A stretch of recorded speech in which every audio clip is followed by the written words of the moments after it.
Kita lanjutkan kajian kitab kita, membahas kitab Bahjah Qulubil Abrar,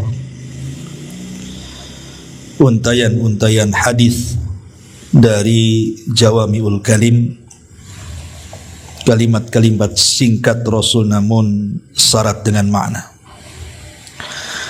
Dan kita masuk pada hadis ke-20, hadis dari Abi Hurairah radhiyallahu an, yang disepakati oleh Al-Imam Al-Bukhari dan juga Al-Imam Muslim. Kita baca hadisnya. An Abi Hurairah radhiyallahu anhu qala, qala Rasulullah sallallahu alaihi wasallam, la yaqbalu Allahu salata ahadikum idza ahdatha hatta yatawadda. Muttafaqun alaih. Dari sahabat Abi Hurairah radhiyallahu an, dia berkata, Nabi bersabda, Allah tidak akan menerima salat salah seorang di antara kalian jika dia berhadas sampai dia berwudu.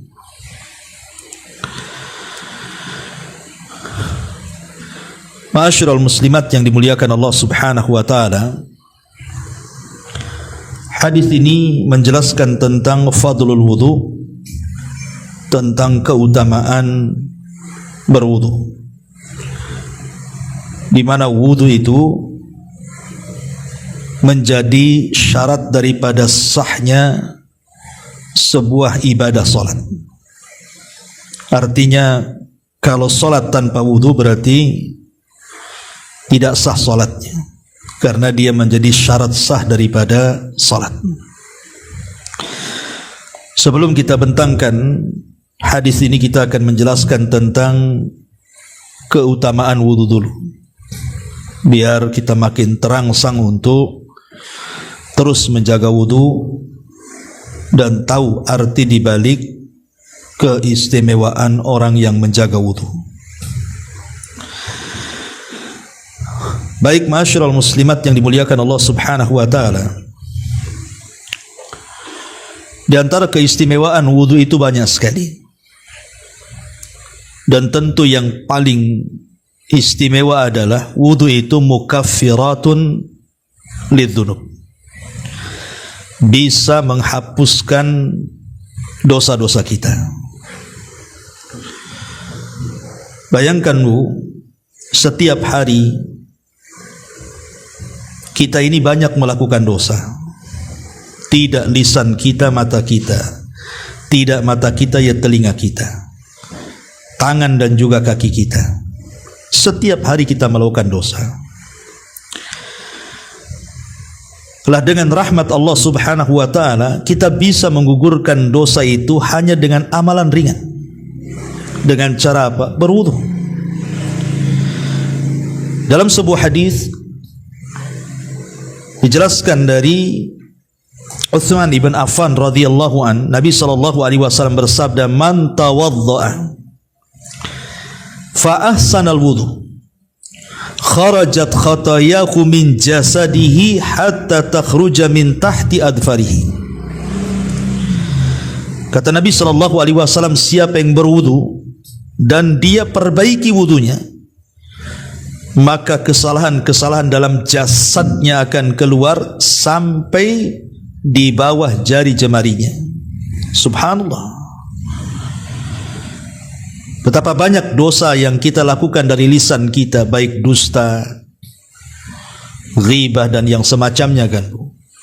Ketika kita berwudu, kita berkumur-kumur, maka tidak terasa kumur-kumur itu bisa menggugurkan dosa lisan, bisa menggugurkan dosa hidung, bisa menggugurkan dosa telinga yang biasa kita mendengar hal-hal yang diharamkan Allah Azza wa Jalla, keluar dengan membersihkan telinga kita.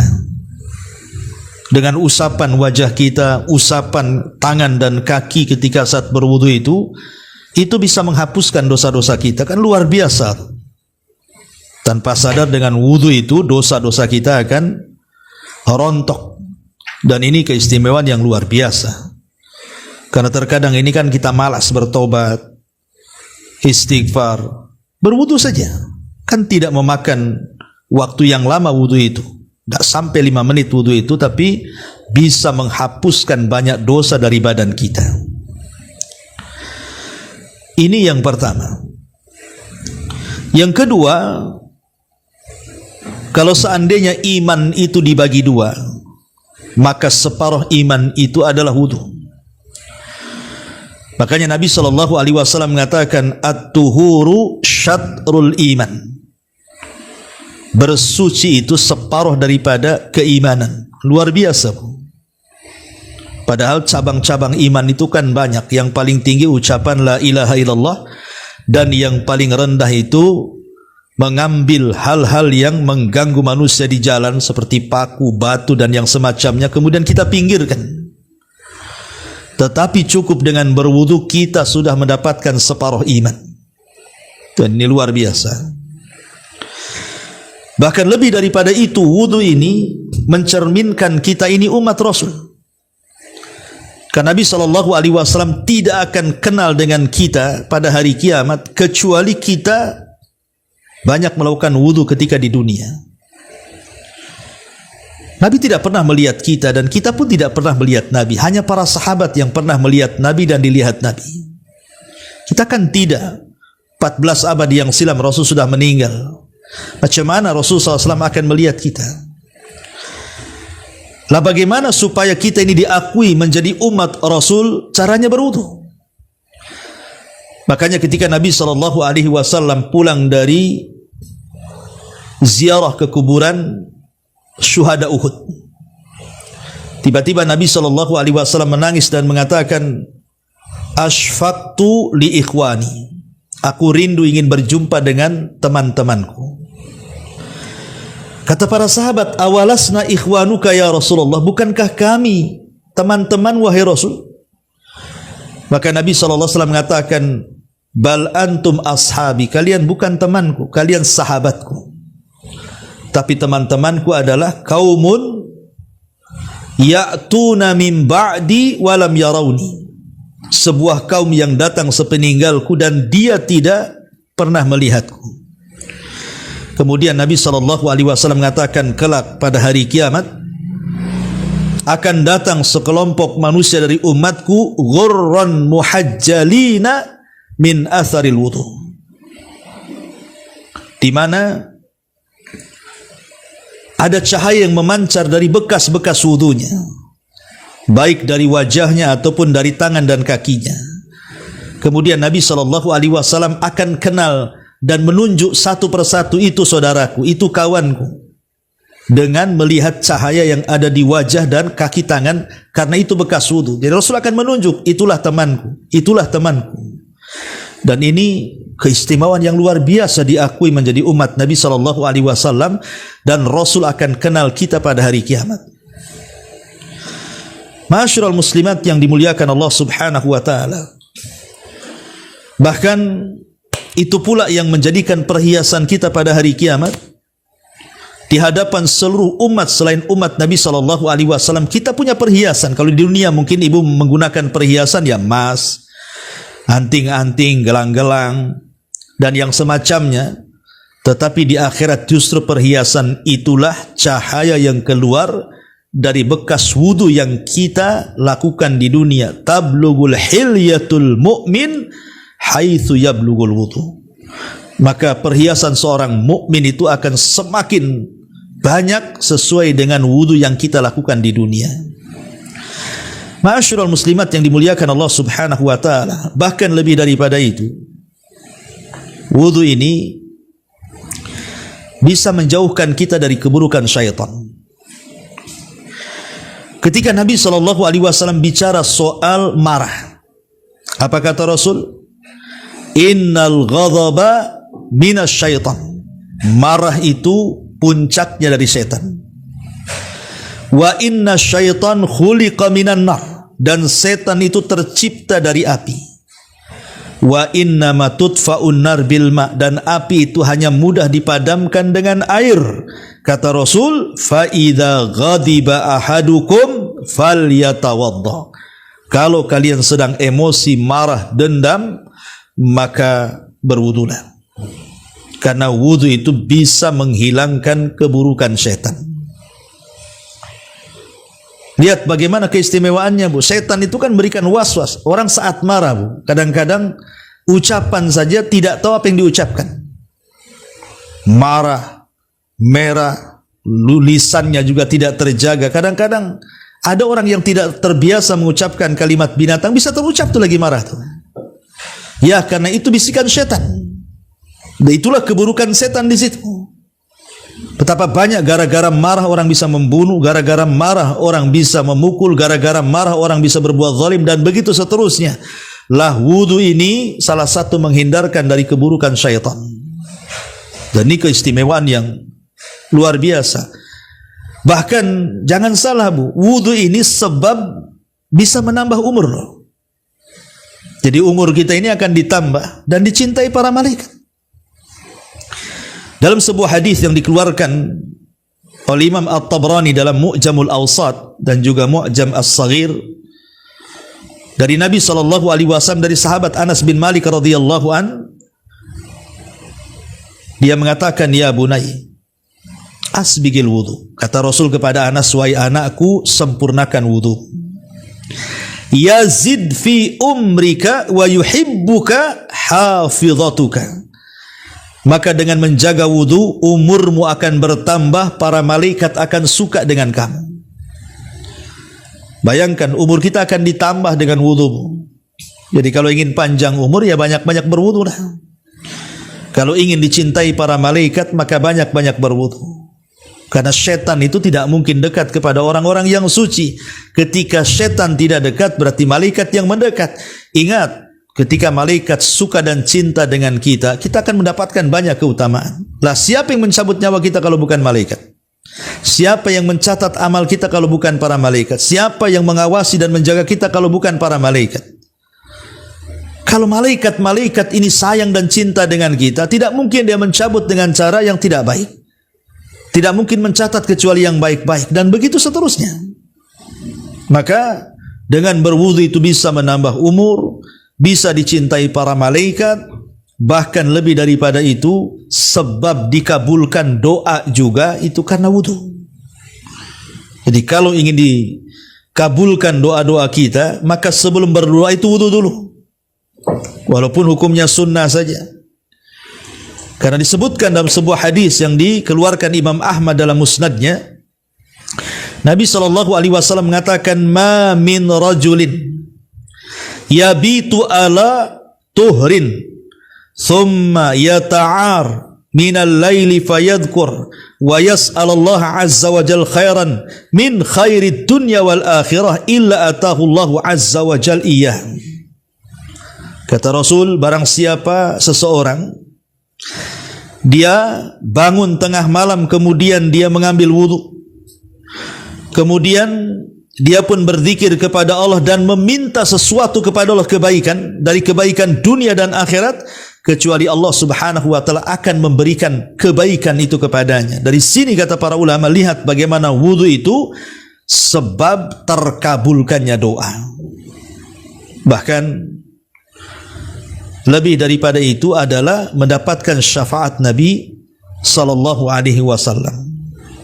Wudu adalah sebab mendapatkan syafaat Nabi sallallahu alaihi wasallam, sebagaimana riwayat Ibnu Mas'ud radhiyallahu an. Ketika seseorang bertanya kepada Rasulullah, "Ya Rasulullah, kaifa ta'rifu man lam tara min ummatika yaumal qiyamah?" Rasul, bagaimana engkau akan mengenali umatmu pada hari kiamat, orang-orang yang akan kau berikan syafaat kepada mereka? Maka Nabi SAW mengatakan, hum ghurrun muhajjalin, ghurrun muhajjaluna min atharil wudu. Mereka umatku akan kukenali dari bekas-bekas wudu-wudu mereka pada hari kiamat. Subhanallah. Ya, di antara penyebab kita mendapatkan syafaat, Bu, dengan cara berwudu. Bahkan orang yang berwudu itu mendapatkan istighfarnya para malaikat, Bu. Jadi kalau ibu malas untuk membaca istighfar seperti Rasul beristighfar 70 sampai 100 kali dalam semalam, cukup ibu berwudu sebelum tidur, kemudian ibu tidur, itu Allah akan mengutus beberapa malaikat yang akan berdiri samping kanan kiri orang yang bertidur. Setiap kita berguling ke arah kanan, malaikat sebelah kanan mengatakan Allahumma arhamhu, Allahumma astaghfir. Allahumma arhamhu, Allahumma ighfir lahu. Ya Allah, rahmati orang ini, ya Allah ampuni orang ini. Kalau dia berguling ke arah kiri, malaikat sebelah kiri mengatakan Allahumma arhamhu, Allahumma ighfir lahu. Ya Allah, rahmati orang ini, ya Allah ampuni orang ini. Luar biasa, Bu. Tidur kita saja menjadi pahala. Para malaikat berdoa kepada kita tuh. Hanya gara-gara wudu saja tidur kita jadi ibadah. Kan luar biasa keajaiban wudu ini. Sehingga ketika kita sedang tertidur sampai kita bangun di pagi hari, Bu, tiba-tiba kita bangun, dosa-dosa kita pula sudah diampuni Allah. Karena yang memintakan ampun akan dosa-dosa kita ini makhluk yang tidak pernah maksiat kepada Allah walaupun sekejap mata. Para malaikat. Luar biasa, ya. Masyarul muslimat yang dimuliakan Allah Subhanahu wa taala, bahkan lebih daripada itu, orang yang senantiasa menjaga wudu, maka orang ini telah siap berjumpa dengan Allah. Musta'iddan liliqa'illahi azza wa jalla. Dia sudah siap untuk berjumpa dengan Allah Subhanahu wa taala. Disebutkan Nabi SAW pernah berkata kepada Anas ibn Malik radhiyallahu anhu, "Ya bunay, in istata'ta alla tabita ala wudu, faf'al. Fa innahu man atahul mautu wa huwa ala wudu'in u'tiya syahada." Wahai anakku, kata Rasul kepada Anas bin Malik, tidaklah seseorang melakukan wudu sebelum tidur kecuali ketika Allah takdirkan kematian datang kepadanya, maka dia diberikan kematian di atas syahadah, orang yang mati syahid. Nabi SAW mengatakan kepada Anas ibn Malik, wahai anakku, kalau engkau bisa menjaga wudu, lakukan, terutama sebelum tidur berwudu. Kalau Allah takdirkan kemudian meninggal dunia, berarti kita meninggal di atas syahadah, orang yang mati syahid. Makanya sering saya katakan berkali-kali kepada ibu, sebenarnya orang mengetahui kematian husnul khotimah atau tidak husnul khotimah itu gampang. Lihat amalan sebelum tidurnya. Karena tidur itu kan saudara kematian. Betapa banyak orang-orang yang tertidur tidak kembali lagi. Coba lihat kita di rumah sakit orang yang koma tuh. Mereka sedang tertidur orang koma tuh kan. Tahu-tahu tidak kembali, meninggal. Jadi kata Nabi SAW, an-naumu ahuhul maut, tidur itu saudara kematian. Jadi kalau Allah takdirkan setelah kita tidur kita tidak terbangun lagi, kemudian apakah kita termasuk sul khotimah atau husnul khotimah itu? Sebenarnya lihat amalan sebelum tidurnya tuh. Kalau amalan sebelum tidurnya dia berwudu, berzikir, berdoa, insya Allah kalau Allah takdirkan dia meninggal, husnul khotimah. Tapi kalau sebelum tidurnya wudu pun tidak, doa pun tidak, malah mungkin setelah maksiat dia tidur kemudian Allah takdirkan dia meninggal, dipastikan sul khotimah tuh.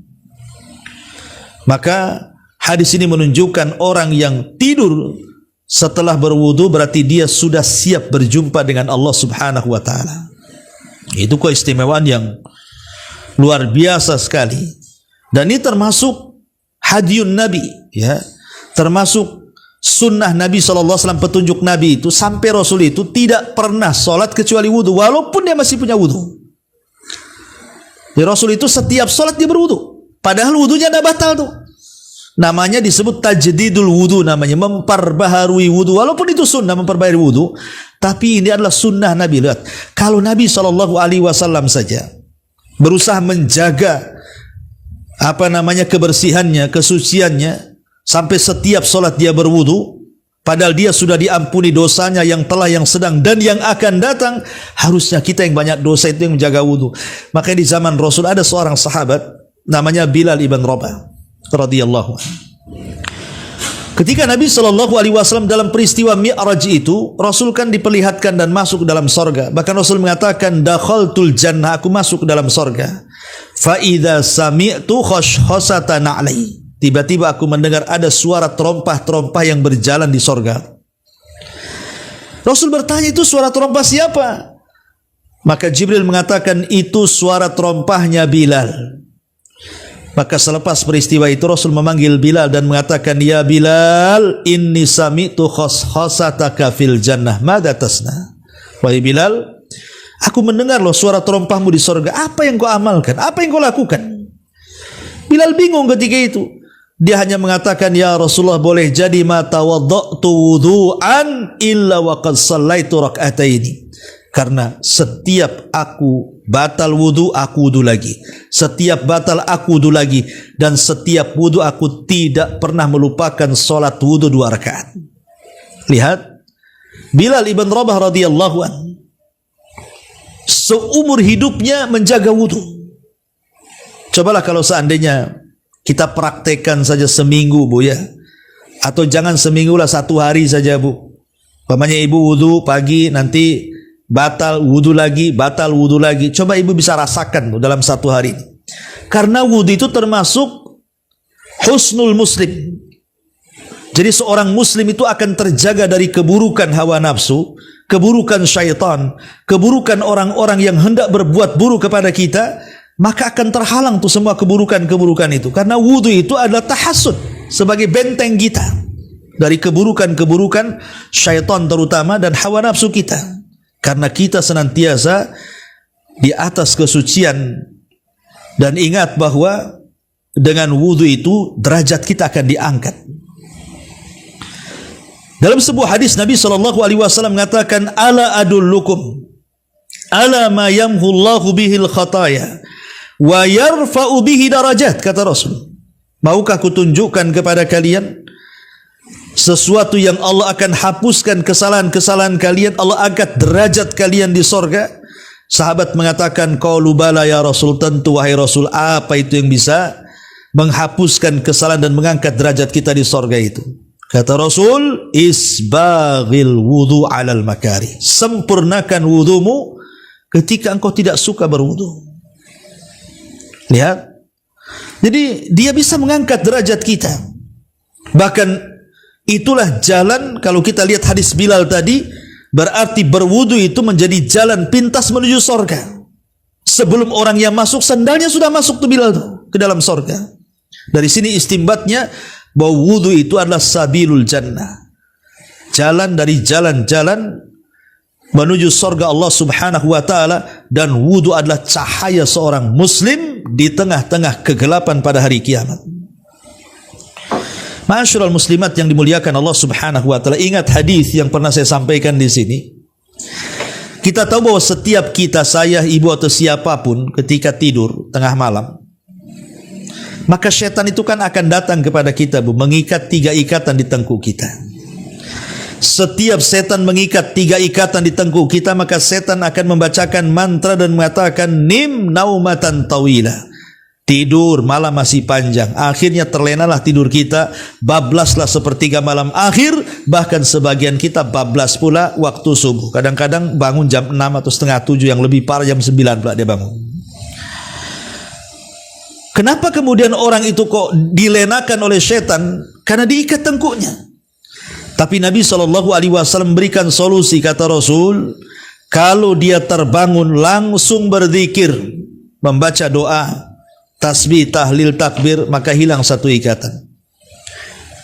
Kemudian setelah itu kita beranjak dari pembaringan setelah berzikir, ambil wudu, maka hilang 2 ikatan. Kalau dia atau kalau kita sholat, maka hilanglah 3 ikatan, bersih di tengkuk kita, sudah tidak ada tali setan lagi. Apa yang terjadi, kata Rasul, di siang harinya, di pagi harinya, maka jiwanya akan bersih dan hidupnya akan semangat dan tidak ada masalah yang menghampiri dia dalam 1 hari itu. Lihat, wudu bisa mengurai ikatan setan. Tapi kata Rasul, sebaliknya, orang yang bangun tidak berzikir, tidak berwudu, tidak sholat subuh, maka jiwanya akan buruk dan dia akan mendapatkan masalah terkadang tidak tahu dari mana itu masalah datang. Na'udzubillah. Ya, lihat bagaimana wudu ini luar biasa, Bu. Makanya jangan pernah meninggalkan wudu. Amalannya ringan, tapi lihat segudang pahala yang disabdakan Nabi SAW. Inilah rahasia keajaiban wudu. Lalu wudu ini di mana saja disyariatkan? Secara umum, Bu, wudu ini di mana saja disyariatkan. Kapanpun ibu wudu, jam berapapun, di tempat manapun, walaupun ibu masih punya wudu kemudian wudu, itu baik, tidak ada masalah, karena wudu ini sebuah amalan istimewa yang Allah Subhanahu wa taala berikan kepada kita. Tetapi ada waktu-waktu yang kalau kita berwudu itu sangat disunnahkan. Contoh umpamanya, pertama, bagi seorang muadzin, disunnahkan bagi seorang muadzin untuk berwudu. Kemudian yang kedua, ketika hendak sholat, walaupun dia masih punya wudu, dia wudu lagi setiap untuk sholat, maka itu disunnahkan. Kalau batal ya tentu menjadi syarat wudunya. Ya. Kemudian juga di antara yang dianjurkan saat berwudu adalah ketika hendak tidur. Tadi saya sudah disebutkan keutamaannya kan. Kalau kita wudu sebelum tidur, apa yang terjadi? Maka malaikat akan mendoakan kita dan mengatakan Allahumma arhamhu, Allahumma gfir lahu. Ya Allah, rahmati orang ini. Ya Allah, ampuni dosa orang ini. Jadi disunahkan juga. Termasuk juga kalau seorang suami mau mengulang melakukan hubungan suami istri, itu disunahkan berwudu juga. Kata Nabi SAW supaya menambah kesemangatan. Ya, itu juga disunahkan berwudu. Ya. Termasuk juga disunahkan berwudu ketika marah tadi, Bu. Ketika marah gitu ya, maka kita juga disunnahkan untuk berwudu. Termasuk juga orang yang hendak membaca Quran, sunnah wudunya. Kalau tidak wudu pun tidak ada masalah. Tapi kalau seandainya dia hendak membaca mushaf, kemudian dia berwudu, maka itu lebih baik lagi. Karena bagaimanapun orang yang dalam kondisi suci kemudian memegang kitab suci dan membaca kitab suci, tentu keutamaannya luar biasa. Termasuk juga orang yang selesai memandikan jenazah, ya, itu juga disunahkan berwudu. Kemudian juga berwudu karena seorang yang junub, umpamanya ibu sedang junub, belum mandi, tapi ibu mau makan, mau minum atau mau tidur, maka disunahkan berwudu. Ya, walaupun wudu tidak menghilangkan hadas besar kan, Bu, tapi ini sunnah hukumnya. Ya, sunnah kalau ibu junub, kemudian mau makan, mau minum, mau tidur, itu disunnahkan juga berwudu. Ya, jadi luar biasa. Jadi wudu ini juga manfaatnya luar biasa. Jadi inilah diantara keutamaan-keutamaan berwudu yang disebutkan oleh para ulama. Taib. Bahkan bukan hanya itu saja, doa selepas wudu saja itu keutamaan luar biasa. Kata Nabi SAW, "Ma minkum min ahadin yatawadda fayablugh ataupun fayusbighul wudu thumma yaqulu asyhadu an la ilaha illallah wa anna muhammadan abdullahi wa rasul illa futihat lahu abwabus al jannati tsamaniyah yadkhulu min ayyiha syaa." Jadi kalau habis berwudu, Bu, syahadat asyhadu an la ilaha illallah wa anna muhammadan abduhu wa rasuluh. Lihat bagaimana keutamaannya. Allah akan buka 8 pintu sorga dan kita masuk dari pintu sorga manapun. Itu doa selepas wudu, Bu. Membaca 2 kalimat syahadat. Jadi biasakan ibu kalau berwudu baca 2 kalimat syahadat habis wudu itu, Bu. Kan mudah, Bu. Ibu kan nggak mungkin nggak hafal syahadat kan. Asyhadu an la ilaha illallah wa asyhadu anna muhammadan abduhu wa rasul. Kalau mau nambah ya boleh jadi Allahumma ij'alni minat tawwabin waj'alni minal mutatahhirin. Ya. Allahumma ij'alni minat tawwabin waj'alni minal mutatahhirin. Ini doanya saja luar biasa, ya. Taib ini di antara keistimewaan dan tempat-tempat kita disunahkan untuk berwudu. Masuk pada hadis yang kita bahas ini. Kita baca sedikit perkataan pengarang di sini. Hadis ini kata pengarang, bisa lihat bukunya, secara tersurat menjelaskan bahwa barang siapa tidak berwudu ketika berhadas, salat yang ia lakukan tidak diterima alias tidak sah. Maknanya wudu itu walaupun hukum asalnya sunnah, tapi kalau dilakukan untuk sholat wajib menjadi wajib, bahkan syarat sahnya sholat. Adapun secara tersirat menjelaskan bahwa barang siapa berwudu terlebih dahulu, salatnya diterima. Artinya kalau tidak berwudu tidak diterima salatnya, percuma. Tentunya jika terpenuhi kewajiban dan syarat sah salat yang lainnya.